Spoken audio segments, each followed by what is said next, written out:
As a Mary Kay Independent Sales Director or Independent Beauty Consultant, you are an independent contractor with the right to control your own business. The ideas shared with you are suggestions that have worked for others and may be useful or inspiring, as that may help you build your Mary Kay business. Naturally, the results achieved might be different than those discussed. With reference to the following program, we suggest that prior to contacting referrals via telephone or email, you should consider whether such communication is consistent with state and/or federal do not call and/or spam laws and regulations.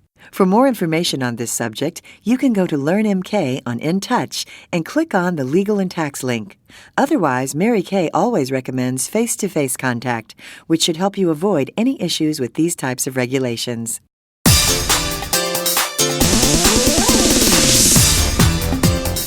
And now let's listen as Executive National Sales Director Ann Newbury shares her wisdom on communication with a CD entitled Communicating with Results. We're going to talk today about effective communications. It's so important in the people business to realize that everything that you say, everything that you hear can affect the outcome of your business. And the most intriguing thing about being in the people business is that you meet people from all walks of life, people with all sorts of needs, personalities, opinions, and all of those things need to be heard and seen and thought about and utilized to the most effective way for you as well as for them. It's not something that's learned overnight. It's an ongoing education because people are the most interesting commodity in the world, and no two are ever alike. So oftentimes I think that we tend to get hung up with the techniques of the business, the how to do an effective class, how to close, how to overcome objections, and all of those things are absolutely necessary. You have to practice, practice, practice, and all the words out of the book should be able to roll right off your tongue when you're doing a class so that you don't get off the beaten path. There's a definite way of presenting the marketing plan effectively and with just enough information so you're not talking too much. But when it's all said and done, you'll find that really technique is only 1/4 of the effectiveness of your success level. And the rest of it will be the involvement with the people, where you really trigger into what makes them tick, and it's no longer the how-to. And communications is what will make all that happen. It comes about by the way you speak.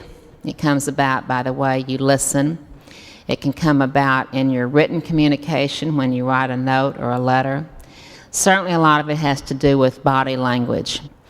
And so while you're learning to be effective in knowing how to present any part of the Mary Kay program, when it's all said and done, you have to learn to be a good listener. The Lord gave us 2 ears and 1 mouth, and He must have presumed that they should be used accordingly.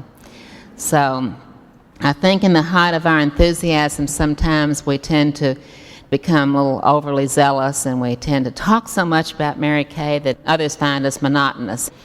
So you have to learn to balance what is enthusiasm, what's genuine and sincere within you about how you feel about the product or anything, hand in hand with what the other person needs or wants from this. So let's think about it from the standpoint of the class.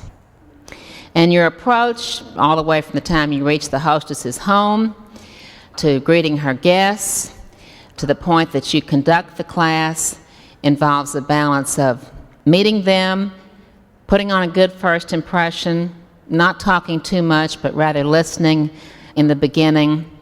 And once the class begins, you're the one that's in charge. But then when it's over and it's time to close the sale, the best advice I can give you is to learn to ask a lot of good questions. We say inquire rather than attack. After you have communicated everything that this product can and will do for them, and you've answered a few questions, there's only one thing to do, and that's what would you like to begin with? How did you want to pay for it, by cash or check? As simple as possible and without going into overkill. If the product has not sold itself at that point, and if you cannot overcome a reasonable objective for her to make a buying decision, becoming overly aggressive or making her feel obligated to buy can break down everything that you did in the beginning that was effective. Listening and being able to ask questions of the person, to really get yourself out of the middle of the picture, to not let her feel like if she doesn't buy this product, I'm not going to be able to pay my bills this month, that type of thing. They should never feel from you by the expression on your face, by how your shoulders droop, by how your voice lets down, or anything else. They should never feel like all of a sudden they are obligated to buy what you're selling. And sometimes if we have our own needs in front of our mind and our hearts when we go into a class, if we're thinking of, I've got to make $300 tonight, I've just got to, that will always come through, especially when the first person says, I really wish I could buy it, but I simply can't afford it, or I didn't come prepared to buy tonight, or whatever else that she might say.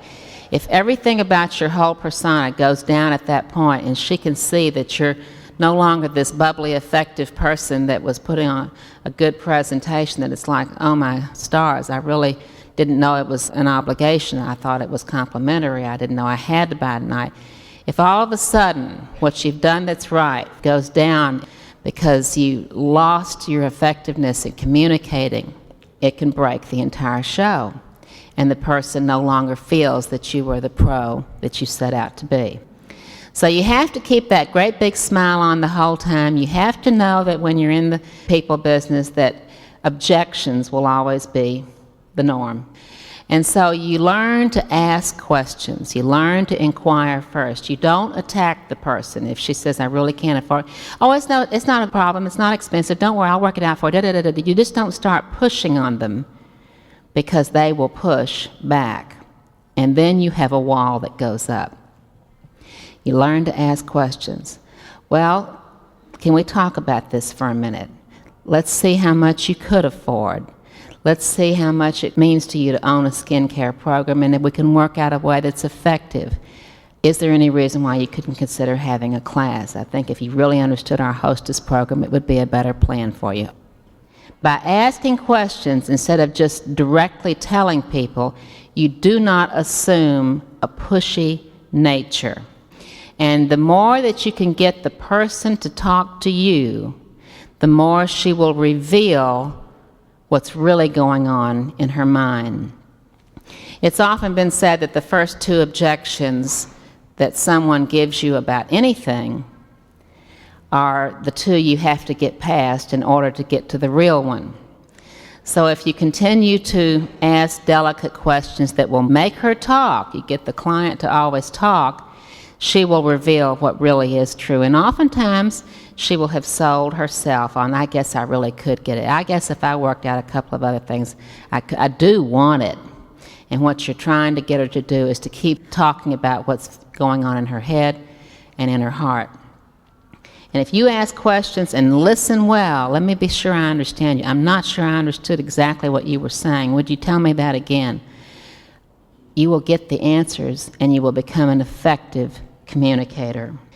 Same thing goes when you're trying to recruit people. The nicest compliment you can pay anyone when you go to their home is not to just lunge into the marketing plan, but rather say, it's so nice of you to have me over today.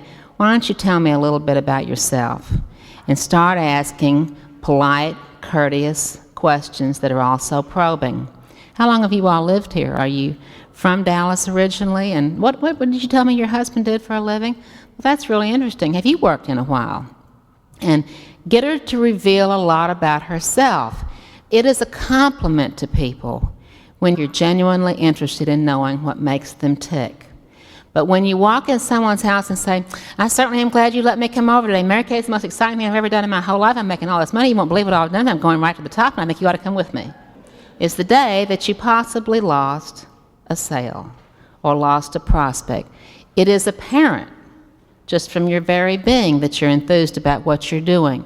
You don't need to talk about yourself. And when you have your own personality, your own ego, your own needs, your own decision, your own opinion up front all the time, you become a dull person. And you will find that people tend to hold you at arm's length instead of being drawn to your person.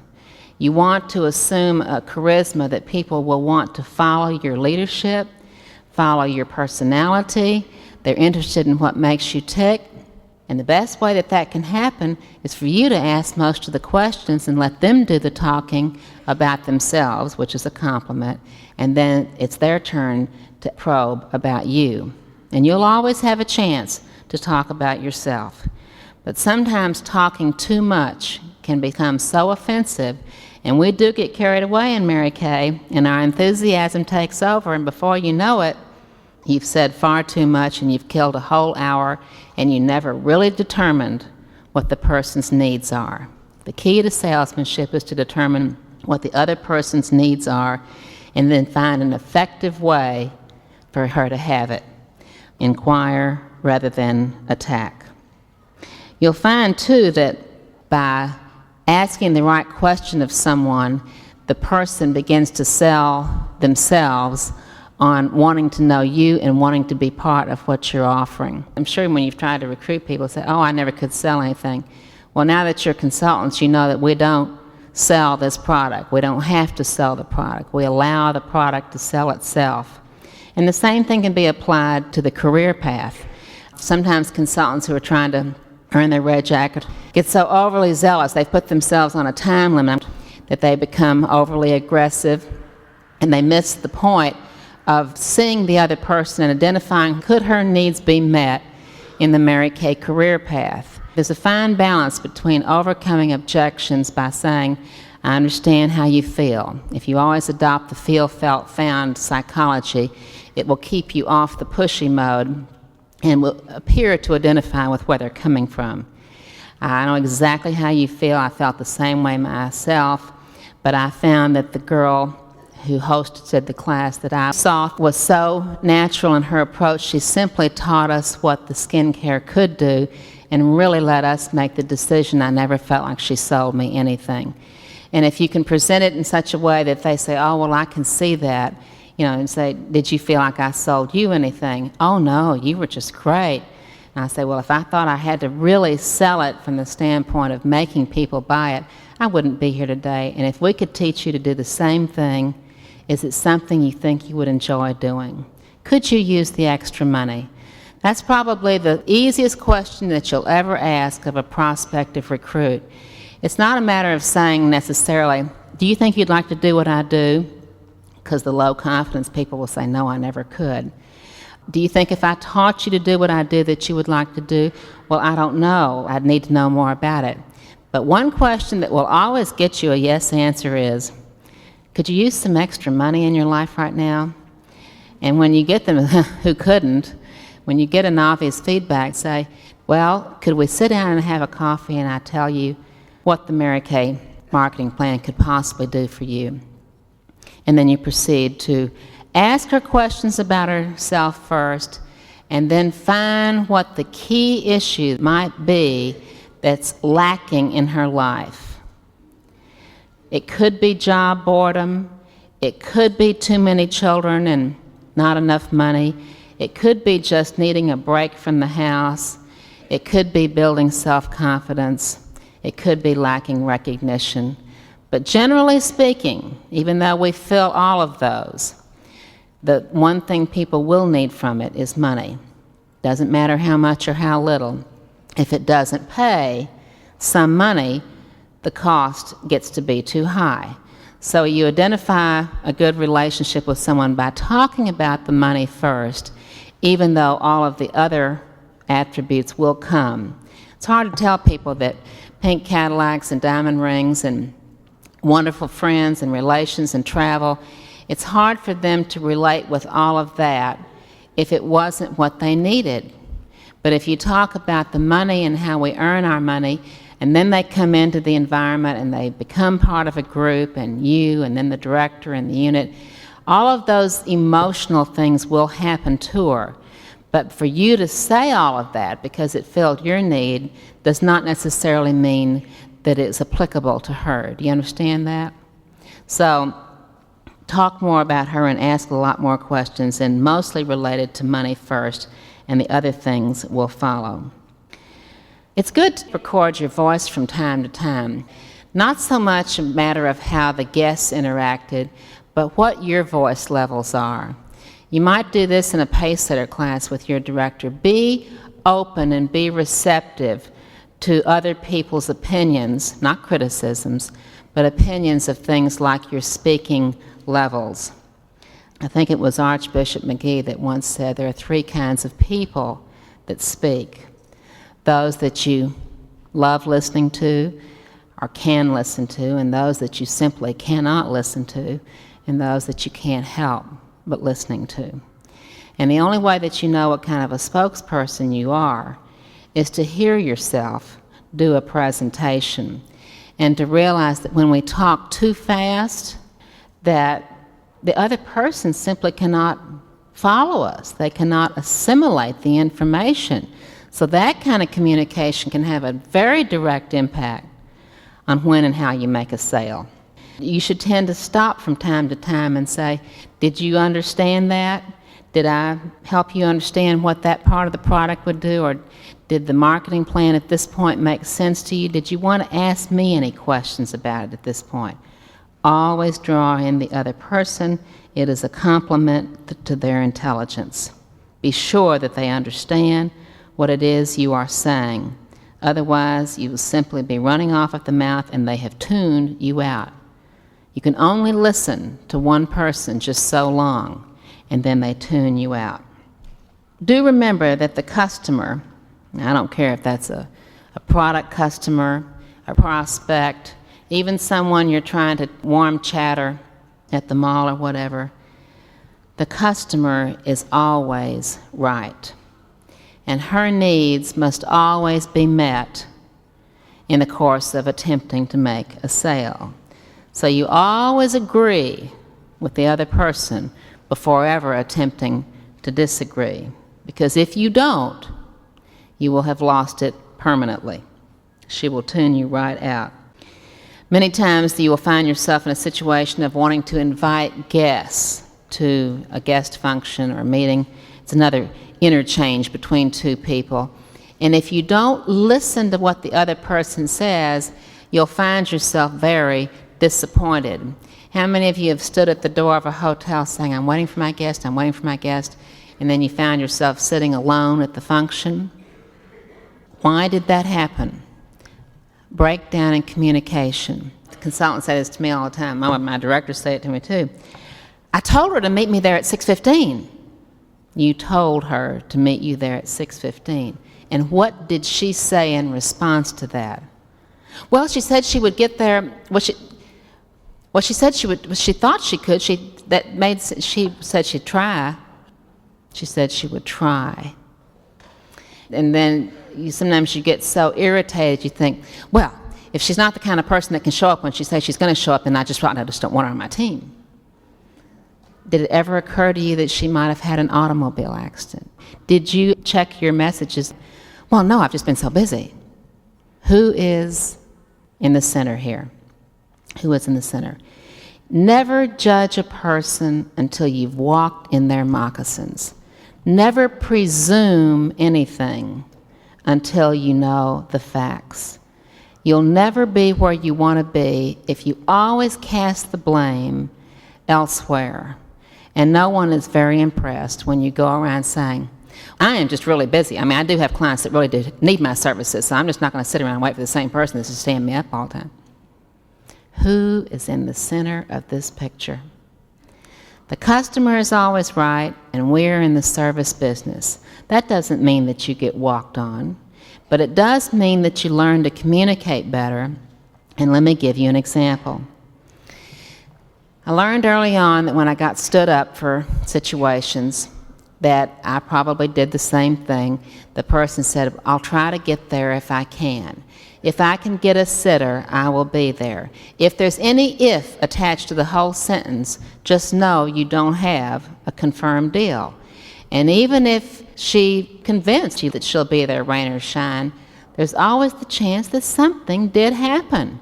And if you come across with an irritated voice like, Jane, I stood and waited for you at the door for 20 minutes. I mean, I wasn't even there for the opening of the program. I just couldn't believe you'd stand me up. And she says something terrible like, my sitter didn't show up, or God forbid worse. I mean, I've even had people say, well, I just got a call, my grandmother died. You start out saying, oh, I'm so glad to hear your voice. I was scared to death. Something terrible had happened. I missed you last night. Jane, is everything okay? And then let her say, oh, I'm so embarrassed. You won't believe what happened. Say, well, bless your heart, that is terrible. Well, it was a great program, but I'd love to share it with you. What are you doing today? Is today a better time? We can at least have a coffee. Can you see the difference of calling and saying, oh, I'm so glad to hear your voice? Instead of, I've had consultants say, well, I have to tell my customers that I really do have a full list and I keep a very busy schedule and I have a very busy family. So, I mean, I just can't just sit around and wait for them to show up all the time. And if she says she's going to call, she better call on time. It will not get you where you want to be. Some people have said to me, when do people stop letting you down? Never, never, never. It's like plowing through the quicksand to reach the gold. Sometimes the consultant will say, I've got this prospect. She is so wonderful. She's making more than $50,000 a year now, but I have to just keep telling her she would just be so great, and I could just keep talking to her. I thought, whoever this poor lady is, I feel sorry for her. This Mary Kay thinks she might be shuddering every time she sees you come. And so I'll say, did she tell you that Mary Kay was something she would like to learn more about? Well, I've tried to get times with her, and she's always saying that she's too busy.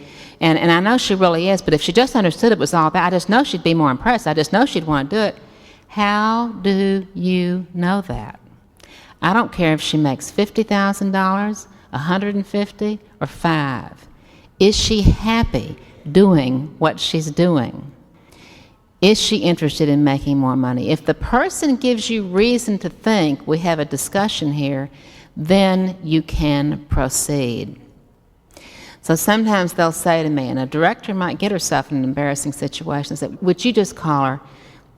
I've told her so much about you. If she knows how much money you make, would you just call her and tell her that I think she'd be great? And I said, I'll give it a try. Yes, I will call her. Give me her name. Tell me about her. And I've walked into some embarrassing situations where I've called the lady and said, Mary Smith told me that you all had had some interesting chats about Mary Kay. Do you have a minute or two to chat about it, or is this something that we can talk about? And once in a while, someone says, I can't believe she told you that. I have told her 3 times I don't want to do it. I'm not interested in doing it. I cannot do it. I'm very happy doing what I'm doing. I said, I'm so sorry that I interrupted your day. Possibly she's really enthusiastic, and possibly she really thought that there was something that you failed to understand that I could have helped you understand better. And I hope that we didn't impose on you, but I have to say it's really a compliment to you that she wanted you on her team. May I leave my name and number with you, so if there's anything else that we could ever do for you, that you would feel free to call us. Oh, sure, that would be fine. If you bring your voice down, if you act calm, if you apologize sufficiently, you will take the edge off the whole conversation, and don't leave the prospect hyper or thinking that we only have a one-track mind. Always agree before disagreeing. I'll always defend my consultants. I won't make the prospect feel that there was anything bad about them, and I acknowledge that enthusiasm sometimes gets carried away, but the customer is always right. And we have to remember, each one of us, whether we live in a big city or a little town, that you are Mary Kay to those people. And how you conduct your business professionally, that's assuming, dress, voice, car, posture, attitude is all true. But sometimes you just have to say to yourself, would Mary Kay herself have done it this way? Would she have really made this person feel that pressured? Or would she have retaliated the way I did today. Learn to check yourself up from the neck up. I always used to come home from a class not wondering how much money I made and was it enough and was it a buying crowd, and I can't believe I drove an hour and a half in the pouring down rain and nobody helped me carry my bags in, and I just couldn't believe that those people they talk all the way through the whole thing. I don't know what they thought I was doing, and then they didn't buy anything anyway. That's not going to get you to the top. It's human nature to feel that way from time to time, but it's something else to go back and say, it's my fault. I didn't coach the hostess. I didn't check out the environment. I didn't let her know I brought the product with me. I assumed that they would all want it. Didn't know they'd all just gotten laid off. Analyze the environment before you just jump and judge. It's the only thing that will keep you calm and in perspective. It's when someone says, you've got to call and recruit this person for me because I really do need her for my team. No. It may not be this person. And Mary Kay Ash herself may not be able to recruit this lady if her needs are not going to be filled with this business. I don't care how much you need her. How much does she need and want us? Until you understand that not everyone is interested in doing this, it will paralyze you from moving on. And the more you learn to listen and really read the person saying, I don't want to do it, it does not interest me. When they say it enough, get the picture and move on. And I'll give you one way that works for me. I say, well, since you've been sweet enough to take the time to understand what the Mary Kay plan is all about, may I ask you, is there anyone in your family or your work life or your neighborhood that could possibly use this more than yourself right now? And I mean do it calmly and slowly. Well, I'll think about it. And if I feel like I have a good rapport with her, and you can tell. Women are very intuitive. We're very smart. You can see in someone's face. You can see in her eyes that she's either leaning with you or she's pulling back and trying to reach for the door. I mean, learn to read all of this. I want out of this orbit. I want out of this pressure tank. I want out of here. Let her go. Let her go. If you feel that it was a comfortable thing where you could ask one more question, say, should I call you in a day or two, or is it something you want to get back to me with? Give them a choice of two things. Look them in the right eye. It's always been said, if you want to communicate effectively, don't look down, don't look up, don't look around, don't look past. The nicest compliment people have said about Mary Kay Ash, and I'm sure many of you have been in this situation, is that when she'd speak to you, she'd make you feel like you are the only person in the room. I don't care how many hordes are lined up behind you, she would hold your hand and never take her eyes off your right eye, and she will hear everything you say. I don't care how fast you're talking. I'm so excited to be there. It's my first seminar. I'm down here. My husband's taking care of my children. I have a brand new baby. How old is your baby? Every time she will have heard something that you said, and she will respond to it. That is where you want to be. And the only way you can is by looking in her right eye, holding her hand or touching her shoulder if it's appropriate, or just shaking hands warmly, and both ears open so that you heard what she said, and it is the key to effective communication. It's such a talent. But you know what? It's common sense. It's nothing you get out of a book. Oh, you can read books about how to communicate, but you have to practice it, and you have to want to live it. And it's simple. It's just simple, treating the other person the way you'd want to be treated. And eye contact is very effective, and touching when appropriate. But in being a Southerner myself, I'm such a hugger, you know. And you'll find that when you go from place to place, that not everybody wants to be physically absorbed by you.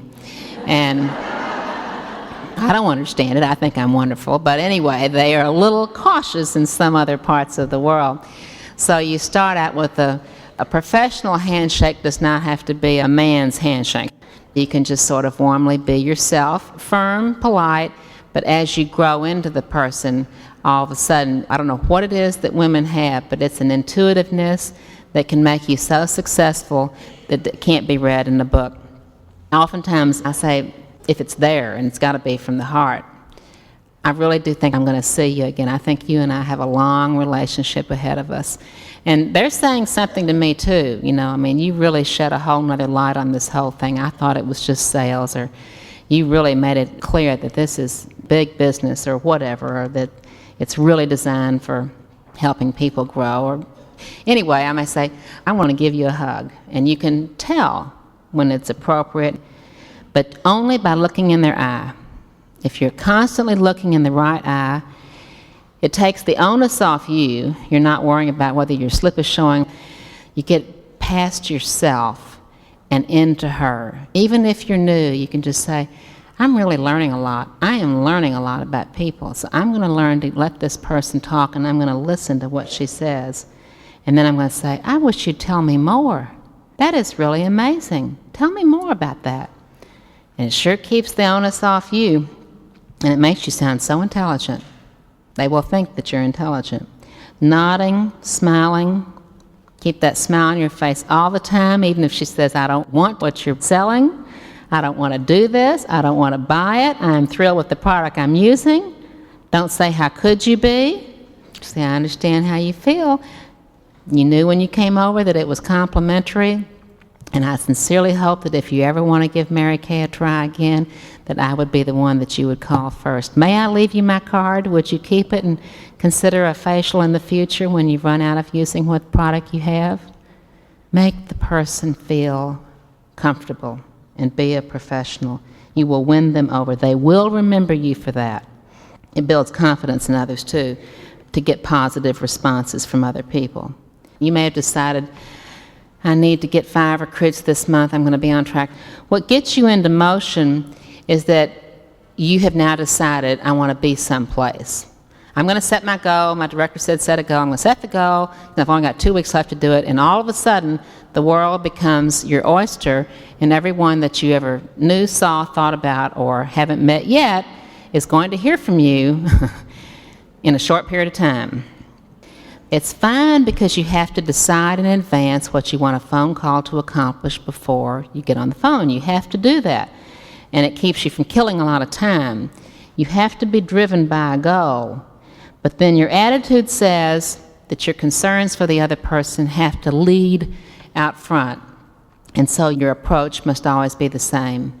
You call and you say, Mary, I'm just back from seminar. I'm so excited. I know it's hard for others to understand why I'm thrilled about this, but I do have to tell you, of all the people in my customer list, if I ever had a privilege to work with anybody, I thought it would be you. I know it's not anything that you know much about, but is it something we could talk about? Could you and John use some extra money in your family right now? Ask a question, shut up. Anytime you ask a question, be quiet and let the other person respond. Someone once said the first person to speak after a question has been asked is the loser. And if you start answering your own question after you've directed it at her and you didn't give her a chance to respond, you could go into what we call overkill. And then all of a sudden the pressure builds up, the blood pressure, the tension, and she's feeling pressured, and you're getting nowhere. That's where your enthusiasm got out of line. So remember the rule. Once you've asked a question, is this something we could talk about? Could I have a half an hour of your time? Are you home right now? Could I pop over? Or however you want to express it. Let her respond. Be quiet. And the response is a key, because if she says, oh, Ann, I could never do what you do.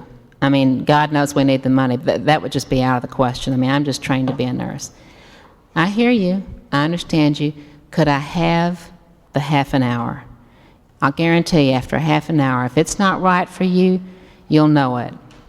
But I can't possibly explain it on the phone. Is there any reason why I couldn't pop in for half an hour? And I'll guarantee you I'll leave after I give you the materials.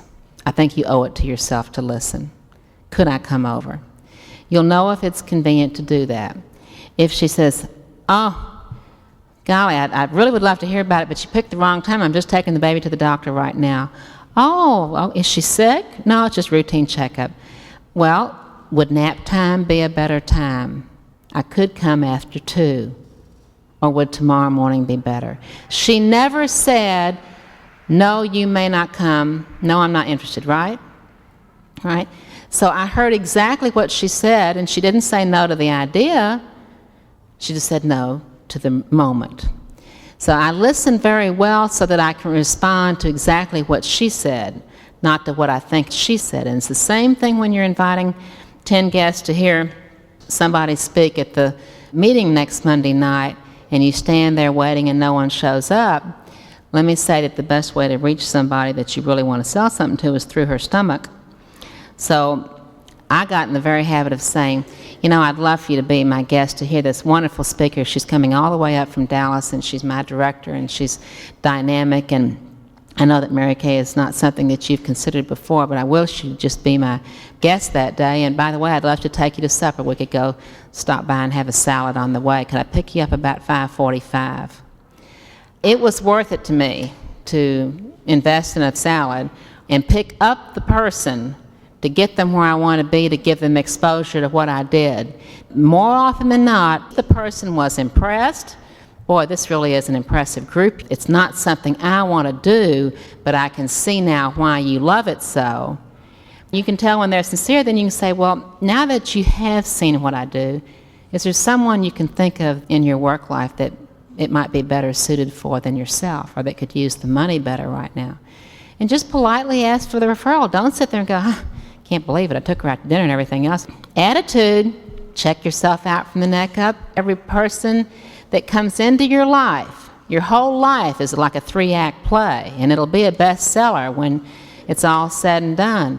But there will be key people that come into the first act, scene 1, that you'll never see again, but they were part of the book. They were part of the play. They had a role to play. There was a reason for you to learn from them that moment. It didn't mean that they were with you for life. Every person has something worthwhile to say, and that every class you do is a rehearsal for the next one, every prospect is a ticket to get you to the next one, and that the people that you're with today may be the very catalyst to the offspring director you have tomorrow. And if you keep your attitude right and keep your smile on your face and nodding up and down and thanking them for their presence and for their loyalty and for their support, you will get everything that you need from this business. In sales, in recruits, in success, in confidence, and before you know it, you'll be teaching this class.